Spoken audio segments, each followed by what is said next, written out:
Kalau dari sudut kepandang lu nih coach, selain perselingkuhan, itu masalah-masalah apa aja yang bikin sebuah hubungan tuh nggak bekerja? Itu nikmat banget buat gue gitu. Itu men. Ya dia udah menerima kondisi kalau oke, gue nggak bisa mempunyai lu gitu. Nggak bisa memiliki lo. Ini yang bisa gue lakuin ketemu betul, terakhir. memang sampai kapanpun gue nggak akan pernah bisa memiliki lo, walaupun lo udah jadi pasangan gue. Karena lo adalah diri lo, sedangkan diri gue ada diri gue. Iya. Gitu loh. Nggak bisa memiliki 100% gitu. Dan penyebab selingkuh pun juga banyak. Betul. Salah satunya adalah Ketika si cowok ini ngerasa, kok gue nggak ngerasa dibutuhin ya, sebaiknya cowok ini ngelakuin apa? Tidak ada hubungan yang sempurna, bahkan ketika keduanya saling setia. berat. Berat. Tapi benar. Bener kan? Benar. Oke. Itu story argumen gue, yang lagi gue bikin ceritanya. Jadi, story argumen itu adalah semacam pemikiran kita yang mau kita sampaikan dari cerita yang kita buat. Contoh, misalnya kayak Toy Story. Toy Story itu kan soal Toy Story 1 ya. Itu kan soal si Woody kedatangan Buzz Lightyear. Tadinya Woody jadi mainan utama, kedatangan Buzz sehingga terjadilah perubahan di situ. Ya ini cerita anak-anak gitu loh. Cerita anak-anak di mana ada mainan hidup ketemu mainan hidup lainnya. Terus mereka si Woody terutama nggak mau tergantikan kan posisinya. Kalau misalnya kita baca story argumennya adalah ini cerita soal lu harus menerima perubahan. Apapun keadaannya gitu. Yes. Jadi story argumen itu kira-kira gitulah. Kita mau menyampaikan apa dari cerita yang kita buat. Dan story argumen itu nggak selalu harus baik. Kalau misalnya yang pernah gue ikutin kelas-kelas nulis, itu mungkin orang sering ketukar sama namanya pesan moral. Cuma kalau bagi gue, nggak ada yang namanya pesan moral dari sebuah cerita ya. Adanya story argumen. Dan story argumen itu bisa baik di mata gue, bisa juga salah di mata orang. Kayak tadi tuh gue bilang, tidak ada hubungan yang sempurna sekalipun keduanya setia. Mungkin orang lain nganggap, oh nggak kok, setia adalah kunci kebahagiaan. Ya udah nggak apa-apa gitu loh. Atau bisa juga kita misalnya bikin cerita soal seorang yang tidak mau punya anak. Mungkin story argumennya adalah kebahagiaan bukan ditentukan dari anak. Misalnya itu story argumennya. Ya itu kan bisa salah, bisa bener kan. Misalnya itu bisa dipercaya sebagai sesuatu yang baik oleh si penulisnya, atau bisa juga jadi kontra oleh orang yang baca atau membaca argumen itu. Nah itu story argumen gua tuh. Tidak ada hubungan yang sempurna, bahkan ketika keduanya saling setia. Setuju. Bener nggak, Coach? Setuju banget. Lo pernah ketemu klien atau kasus di mana, oh ini udah setia nih dua-duanya, tapi mereka tetap nggak bahagia gitu. Hubungannya ya, nggak works out lah ininya, apapun yang mereka lakukan gitu ya. Sebenarnya bukan karena nggak bahagia ya, gue lebih tertarik di kata lo tidak sempurna gitu loh. Memang mana ada sih hubungan yang sempurna, dan standar hubungan sempurna tuh yang kayak gimana sih gitu. Itu pun nggak ada gitu loh. Memang benar, saling setia itu nggak ngejamin hubungan lo itu sempurna. Atau selalu baik-baik aja. Tapi memang tidak ada kata sempurna di dalam hubungan, dan tidak baik-baik aja memang selalu ada. Gitu loh. Berarti setia itu bukan jawaban dari semuanya ya? Bukan. Karena yang gua lihat sejauh ini di TikTok, di Twitter, di mana banyak cerita-cerita soal perselingkuhan, soal orang ketiga, dan itu jadi momok menakutkan banget buat orang-orang yang mau menikah atau mau memulai hubungan baru ya. Sehingga mereka tuh pikirannya adalah, oh ternyata yang membuat hubungan rusak tuh pelakor, pembinur. Itu terus yang disuarakan itu terus. Tapi mereka lupa ngebahas soal hubungan yang nggak sempurna atau nggak bekerja tuh ya karena perbedaan level, perbedaan pemikiran, atau misalnya terlalu sama. Karena dulu orang terlalu sama makan nggak bisa menyatu. Benar. Karena terlalu sama. Apa yang mau disatuin? Benar. Ya kan? Soal ya pandangan finansial, itu kan juga bisa jadi hal-hal yang membuat keduanya pecah gitu kan. Ya butuh perhatian atau apa, itu kan hal-hal yang bikin sebuah hubungan bekerja, tapi nggak dapat gitu loh. Jadi masalah, ya mungkin kalau misalnya kita bikin urutan ya, selingkuh adalah alasan paling utama dari hubungan yang rusak. Dan paling gampang terjadi kali ya, paling sering terjadi mungkin itu. Jadi sehingga yang disuarakan itu terus. Kedua, ya beda prinsip, beda agama lah segala macem. Itu jadi banyak banget gitu. Tapi orang terlalu fokus sama perselingkuhan itu sendiri. Nah, jadi kalau dari sudut kepandang lu nih Coach, selain perselingkuhan, itu masalah-masalah apa aja yang bikin sebuah hubungan tuh nggak bekerja? Perbedaan cara menerima komunikasi pasangan ya gitu. Ngerespon ya. Nyambung apa enggak? Iya, jadi gue ada kasus nih ya, lagi gue tanganin. Laki-lakinya ini kalau diajak ngobrol dan kalau misalnya dikasih argumen, balasnya selalu diam. Akhirnya klien gue ini nggak nerima nih dengan cara komunikasi yang seperti ini. Gimana masalah mau selesai? Lu nggak pernah ngasih jawaban setiap gue bertanya gitu loh. Oke. Padahal sebenarnya ya, kalau gue tangkap, suaminya itu tuh bingung harus menjawab apa. Oke. Karena pertanyaan-pertanyaan dari klien gue itu seputar financial, seputar ini pernikahan ini terjamin nggak sih sebenarnya gitu loh. Financialnya gitu loh. Padahal suaminya sudah menjelaskan. Tapi dari pihak istrinya itu ngerasa nggak puas dengan jawaban seperti itu gitu loh. Karena si suami udah merasa udah menjawab, akhirnya udah diem aja. Oke, gitu. Irit ngomong. Irit ngomong karena bingung, gue mau jawab apa lagi gitu loh. Disitulah kisruh gitu loh.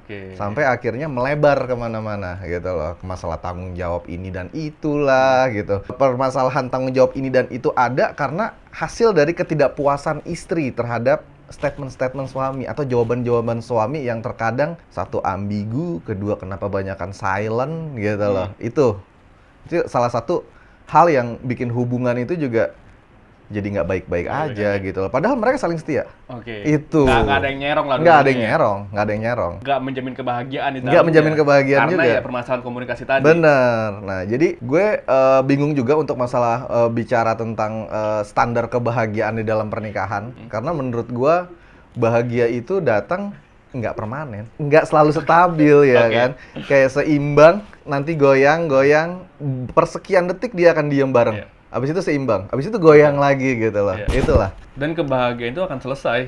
Bener. Ya kan? Bener. Nggak selamanya lu bahagia. Nggak selamanya lu bahagia. Kayak lu pengen beli mobil, lu udah nabung 10 tahun, lu beli, happy-nya sebulan paling. Bener, happy-nya sebulan. Sisanya ya maintenance gitu. Bener. Ya kan? Bener. Jadi di dalam satu hubungan juga nih, kebanyakan dari mereka nih salah satu atau bahkan kedua orang ini saling nyari kepuasan masing-masing, tau gak sih lo? Waktu itu ada topik ya, kita mau ngobrol tuh kan masalah happy wife, happy life, ya kan gitu loh. Prinsip gitu loh. Kalau misalnya si istrinya bahagia, pada faktanya belum tentu suaminya bahagia loh. Ada suami-suami yang berpikir ya gue mau ngebahagiain istri tapi gue harus berkorban. Kata berkorban itu sama dengan tidak menikmati gitu loh. Terpaksa ya sih lo gitu loh. Demi sesuatu hal yang ya udahlah yang penting seneng. Udahlah yang penting selesai gitu loh. Itu. Jadi gue hanya berfokus kepada happy wife, happy husband sama dengan happy family dan happy wife. Walaupun sifatnya itu temporary gitu. Sesaat aja gitu loh. Gitu. Menarik. Karena kita sebagai manusia tidak diciptakan untuk sebagai orang yang terus-menerus membahagiakan gitu loh. Karena pas ketika lo ngebahagiain istri lo, ngebahagiain pernikahan lo, pasti situ lo punya ekspektasi, terus kapan gue dibahagiain? Gitu. Ada momen seperti itu loh ya gitu. Gue itu pernah punya temen lah ya, dia tuh people pleasure gitu. Jadi kayak dia selalu abis-abisan buat orang lain gitu loh. Ulang tahun di surprisein, ada yang butuh temen curhat dia datengin. Tapi ketika dia membutuhkan itu semua, dari orang itu nggak ada yang datang. Nggak ada yang ngebales itu. Nggak ada yang ngebales. Sehingga akhirnya dia berubah lah jadi orang yang nggak peduli. Nah, karena dia percaya dengan quotes-nya Herjunot kalau nggak salah, kalau hubungan antar manusia itu adalah bisnis. Lu perlu gue perlu lu. Kalau misalnya udah nggak ada yang kita perlu satu sama lain, ya udah kita nggak berbisnis lagi. Kita transaksional lah ya gitu. Transaksional jadinya. Bener dan salah sih ya. Maksudnya hubungan itu kan nggak setransaksional itulah ya. Ada pertukaran perasaan juga di dalamnya. Tapi ya karena luka itu, karena luka yang udah dirasain ketika dia udah ngasih semuanya buat orang, tapi ternyata orang nggak ngasih semuanya buat dia, dia kira berubah.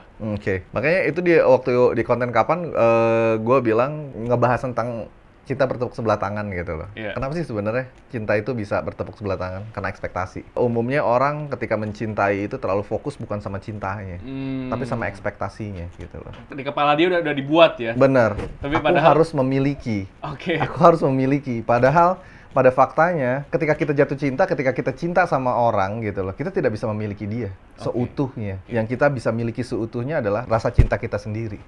Itu, menurut gue ya, gitu loh. Itu men. Bentuk kita adalah menjaga rasa cinta itu. Bener. Untuk terus ada ya. Dan menikmatinya. Gitu loh. Makanya gue punya prinsip ya gitu. Cinta tuh nggak harus memiliki gitu. Karena gue cukup dengan rasa cinta itu gitu loh. Ada ketakutan juga pas ketika gue memiliki, cinta gue juga udah nggak akan terlalu besar seperti awal gitu loh. Makanya ada istilah-istilah kayak secret admirer lah gitu loh. Bukan berarti freak orang-orang kayak gitu loh. Orang-orang kayak gitu berarti orang-orang yang menikmati cintanya itu, yaudah, gue mau nikmatin cinta ini sendiri aja gitu loh. Lu nggak perlu tahu gitu loh. Itu nikmat banget buat gue gitu loh. Itu men. Iya, dia udah menerima kondisi kalau gue nggak bisa mempunyai lu gitu. Nggak bisa memiliki lo. Dan ini yang bisa gue lakuin betul, terakhir. memang sampai kapanpun gue nggak akan pernah bisa memiliki lo, walaupun lo udah jadi pasangan gue. Karena lo adalah diri lo, sedangkan diri gue ada diri gue. Iya. Gitu loh, nggak bisa memiliki 100% gitu. Kalau kita pengen memiliki 100%, jadinya akhirnya posesif lah, dan itu tidak menyenangkan gitu loh. Betul. Itu men. Dan itu berlaku juga buat ke anak ya. Betul banget. Iya kan? Betul banget. Setuju gue. Gue pusingin juga soal parenting. Nah itu dia. Kalau misalnya kita ngerasa memiliki anak banget kan, ya semuanya kita atur jadinya. Bahkan sampai pilihan-pilihan hidupnya. Gue pernah baca di Khalil Gibran tuh, anak tuh kayak anak panah. Yang setelah lo lepas tuh anak panah, lo udah itu bukan urusan lo, udah tanggung jawab lo. Dan sakit lo sebenarnya kalau gue denger itu. Iya tapi memang faktanya seperti itu. Betul. Gitu loh. Anak itu butuh berkembang ya kan, dengan caranya dia sendiri. Betul. Gitu loh. Kita hanya bisa memantau. Ngarahin. Iya benar. Itu doang Za gitu loh. Itu pun aja lo nggak bisa miliki 100% kan istilahnya, walaupun itu darah daging lo men gitu loh. Dia tetap punya kehidupan gitu loh. Itu. Mungkin ya. Orang-orang yang ngerasa pengen memiliki itu sebagai bentuk gue pengen dibalas nih investasi gue. Bisa jadi. Udah gue keluarin. Bisa jadi, Za. Sehingga banyak banget ya sekarang lah fenomena sandwich generation di mana banyak anak-anak yang merasa dia diperah lah oleh keluarganya untuk memenuhi kebutuhannya. Yang mana mungkin dari suatu sudut pandang itu bagus loh, lu bisa ngebantu keluarga lu hidup loh. Bener. Lu punya punggung yang kuat untuk jadi tulang punggung keluarga lu. Tapi di satu sisi kan dia banyak hal-hal yang nggak bisa dia capai dari uang yang dihasilkan gitu. Masalah investasi lah ya, tadi masalah investasi. Gue inget jadi cerita lo, masalah handphone waktu itu. Lo ngasih handphone, terus lo nggak jadian sama dia. Kan bukan handphone yang lo tangisi, ya sebenarnya kan? Nggak bisa dapatnya itu gitu loh. Berarti apa yang lo kasih, menurut lo sebagai pencinta, itu bukan investasi gitu loh. Dan ketika itu pengejaran yang lo lakukan sampai lo datang ke rumahnya lo nggak tahu sebenarnya di mana, apal chatnya doang. Iya, apal warna chatnya doang. Di situ lo menikmati banget. Perjalanan lo, petualangan lo gitu loh. Jadi lo sangat menikmati perjalanan cinta lo yang mau ujungnya diterima kek, mau enggak kek, I'm fine, gue happy gitu, walaupun gue sedih gitu. Oke, balik ke story argumen tadi. Gue itu kan nulis soal tidak ada hubungan yang sempurna, sekalipun keduanya setia. Betul. Jadi ceritanya ini soal superhero, superhero ala-ala gitulah. Dia punya resource untuk jadi anti pelakor lah. Gue belum tahu namanya apa. Pokoknya dia cewek. Dia menamai dirinya tuh anti pelakor. Dan dia itu menerima orderan dari orang-orang yang ngerasa kayak cowok gue selingkuh nih. Nah dia jadi spy, dia yang ngebongkar perselingkuhannya. Makanya gue punya pikiran gini, Za. Tidak ada hubungan yang sempurna karena tidak ada manusia yang sempurna. Yang ada adalah hubungan yang terus bertumbuh. Dan tumbuh nggak selalu baik ya. Dan tumbuh nggak selalu baik gitu loh. Butuh disiram juga ya kan gitu. Kalau ada kekeringan. Ada yang kekeringan ya gitu. Jadi si cewek ini cerita dia punya suami lah ya. Suaminya ini yang ngebantu. Suaminya yang ngebantu semua misi-misi yang dia pengen selesaikan. Jadi entah mungkin dari kostumnya, kayak Batman sama si Alfred lah. Kan ada Alfred yang ngasih tau lokasi musuhnya di mana, ngasih kostum segala macam. Suaminya ngasih resource buat istrinya yang ke lapangan buat membantai para pelakor. Suaminya ini tuh setia. Si anti pelakornya juga setia. Tapi mereka nggak bahagia. Kenapa? Karena nih si cewek terlalu fokus mikirin Indonesia dan obsesi dia untuk mengurangi angka perceraian. Sementara suaminya ngerasa nggak diperhatiin. Oke, gue ngebantu lu, gue sebagai pasangan nge-support ambisi lu, tapi kok lu nggak perhatiin gue ya? Sehingga kan di situ ketemu tuh. Lu udah setia pun nggak bisa menjamin kebahagiaan gitu. Benar. Dan penyebab selingkuh pun juga banyak. Betul. Salah satunya adalah kesepian. Ya. Dan luka. Luka itu kayak lo udah jadi laki-laki yang baik, tapi lu nggak dapet service attitude yang baik. Dari pasangan misalnya gitu. Mungkin selalu direndahkan, selalu mungkin dianggap tiada gitu loh. Di situ lo ego lo luka gitu, keakuan lo tuh luka gitu loh kan. Sedangkan gue udah ngasih effort gitu loh kan gitu.